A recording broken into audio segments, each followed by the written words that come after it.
এটাই হচ্ছে যে আজকে আমাদের কথা বলতে দেওয়া হচ্ছে না। দেখুন, আপনি যদি কনফিডেন্ট থাকেন, এটা হিউম্যান ইনস্টিংক্ট। আমি বিজেপির নেত্রী হতে পারে, কিন্তু আপনি ভুলে যান আমি বিজেপির একজন নেত্রী, আমি একজন কর্মী, আমি একজন সাধারণ মানুষ। আজকে আপনি যদি কনফিডেন্ট থাকেন আপনার কাজ নিয়ে, যে কেউ আপনার বিরোধিতা করতে পারে, যে কেউ আপনাকে প্রশ্ন করতে পারে বিধানসভার মধ্যে, আপনি উত্তর দেবেন। ঠিক আছে, স্পিকার মহোদয় অগ্নিমিত্রা পাল প্রশ্ন জিজ্ঞেস করছে, ওনাকে বসাবেন না, আমি উত্তর দিতে চাই, বলুন কি বলছেন বলুন।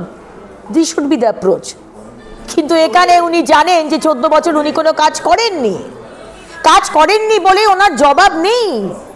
উনি যে মূর্খ তা তো নয়, আজকে আমরা যে প্রশ্নগুলো করছি তার জবাব ওনার কাছে নেই। কেন আপনি যদি আপনার কাছে যদি মানে কথা বলার বিষয় থাকে, লজিক থাকে, তাহলে আপনি বলুন যে কেন মুর্শিদাবাদের দাঙ্গা হলো, কেন আপনি বললেন বিজেপি বিএসএফ করেছে আর তারপরে আদালত বলল যে আপনারই কাউন্সিলর করেছে। আপনি বলুন যে কেন শিক্ষা দুর্নীতি হয়েছে, আপনার কাছে আনসার থাকলে আপনি বলুন কেন আরজি করের ঘটনায় এরকম হলো, 5 দিনের মধ্যে সমস্ত প্রমাণ লোপাট করে দেওয়া হলো, কেন হাসখালি নিয়ে কথা বলতে দেওয়া হবে না। আপনি বলুন যে হ্যাঁ আমি ডিসকাশন চাই, ওবিসি কেন কিভাবে হয়েছে আমি বলুন ডিসকাশন চাই। আপনি বলতে পারছেন না কেন যে আপনি ডিএ কবে দিতে পারবেন, আপনি বলুন কনফিডেন্স আছে যে আমি ডিএ কবে দেবো আমি বলে দিচ্ছি। কেন বকটুইতে আমাদের মুসলমান ভাই বোনেদের পুড়িয়ে মেরেছেন, আপনি বলুন আপনার কাছে রিজন আছে। আপনার কাছে রিজন নেই মুখ্যমন্ত্রী, আপনার কাছে উত্তর নেই, সেই জন্য আপনি ব্যক্তিগত আক্রমণে চলে যান। সেই জন্য আপনি আমাদেরকে সিকিউরিটিকে দিয়ে হেনস্থা করে শাড়িটাকে ছিঁড়ে আর মিথ্যা অ্যালিগেশন দিয়ে যে আমরা মাইক ভেঙেছি। আমি তো বললাম সাহস থাকে, মুরত থাকে, কনফিডেন্স থাকে, সিসিটিভি ক্যামেরা ফুটেজ এক্সপোজ করুন, বাইরে নিয়ে আসুন, সমস্ত বাংলার মানুষ দেখুক কারা মাইক ভেঙেছে, কাদেরকে ধাক্কা দিয়ে মাটিতে ফেলে মারা হয়েছে। আর আমাদের দোষ, আমরা বাংলার মানুষের জন্য প্রশ্ন করতে চেয়েছি, কেন এক্সপাঞ্জ করা হচ্ছে আমাদের বক্তব্য, কেন আমাদের কথা বলতে দেওয়া হচ্ছে না। সেটা যদি দোষ হয় আবার বলবো বাংলার মানুষের জন্যই তো আজকে এখানে আসতে পেরেছি।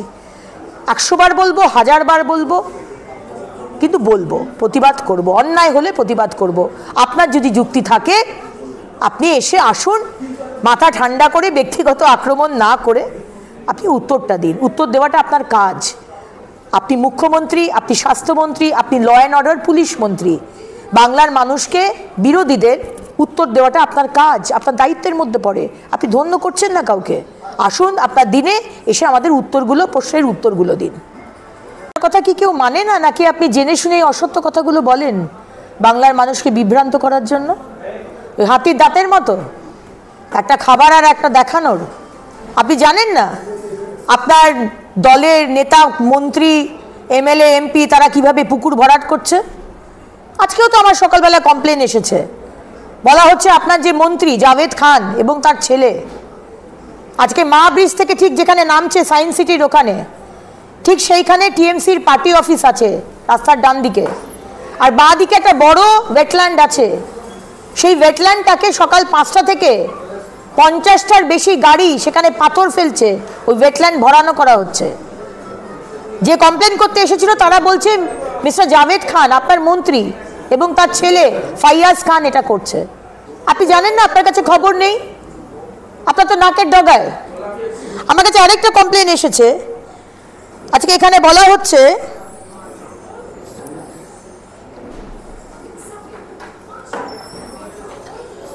কলকাতায় KMC ward number 57 metropolitan cooperative housing society Kolkata, the local TMC councillor, mayor in council and chairman of Boro 7 Jibon Saha tar naam has been filling up part of a huge wetland called Ukiler Bheri.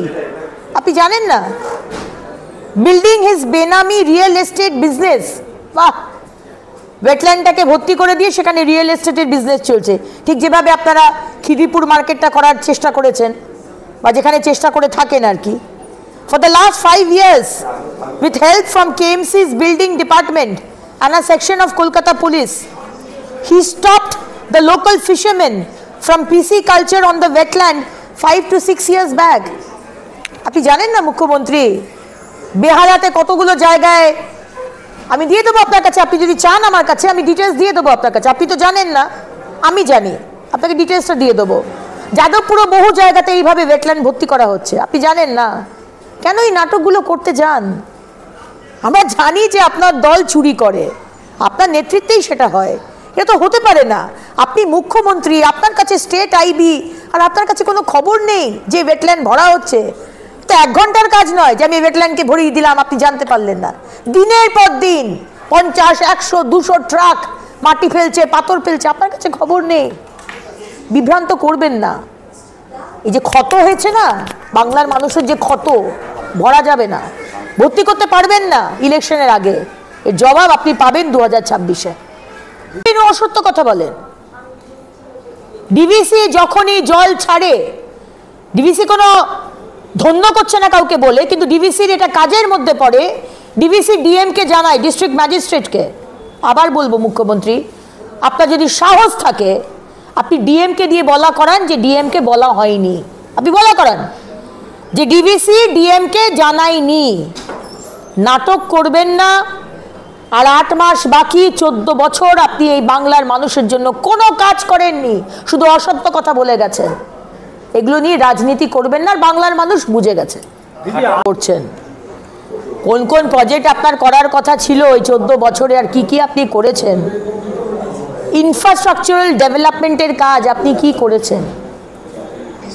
কোনো কিছুই করেননি। বাংলার মানুষ বা next জেনারেশনের জন্য একটা মানে স্থায়ী কাজ, পার্মানেন্ট কাজ, না ব্রিজ, না ইউনিভার্সিটি, না কোনো সেই রকম হাসপাতাল, কোনো কিছুই করেননি। আপনি শুধু ভাতা দিয়ে গেছেন, আর ভাতা দিয়ে বারবার আদালতের কাছ থেকে চড় থাপ্পড় খেয়েছেন, অপমানিত হয়েছেন, তারপরেও আবার ভাতা দিয়ে ভোট কেনার চেষ্টা করেছেন। This is the reality Mamata Banerjee, আপনার এটা বোঝা উচিত। সো এই রাজনীতি করে কোনো লাভ নেই। ঘাটাল মাস্টার প্ল্যানের কিচ্ছু হয়নি, কিচ্ছু করেননি, এবং সেটা আজকেও এই বৃষ্টিতে দেখা যাচ্ছে ঘাটালের মানুষরা কিভাবে ভুক্তভোগী। জোরদারদের কাছ থেকে কি আমাদের এই মহতী সদনের কি মন্দির না কি গণতন্ত্র তার পাঠ শিখতে হবে? এই মুখ্যমন্ত্রীর কাছ থেকে, যিনি 2006 সালে 30শে নভেম্বর এখানে সংবিধানের বই হাতে নিয়ে ভাঙচুর করে নেতৃত্ব দিয়েছিলেন, সেই ভাঙচুরের আপনার কাছ থেকে শিখতে হবে। আপনার যদি সাহস থাকে মুখ্যমন্ত্রী, সিসিটিভি ক্যামেরা বের করুন। বললাম তো, সাহস থাকে সিসিটিভি ক্যামেরা বের করুন। বেতন কাটবেন, কিসের ভয় দেখাচ্ছেন? কিসের ভয় দেখাচ্ছেন? ঘাট ধাক্কা দিয়ে বের করে দেন, সিকিউরিটিকে দিয়ে কথা বলতে দেন না। আমাদের অন্যায়টা কি ছিল? আমরা বলেছি ডক্টর অশোক লাহিড়ীর বক্তব্য কেন এক্সপাঞ্জ করা হয়েছে। আর স্পিকার মহোদয়ের স্টেটমেন্ট চন্দ্রিমা ভট্টাচার্য দেবে? স্পিকার মহোদয় দিতে পারবেন না, সেই ক্ষমতা ওনার চলে গেছে।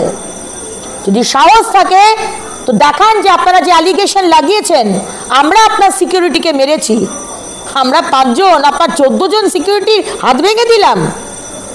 ভালোই নাটক করেন।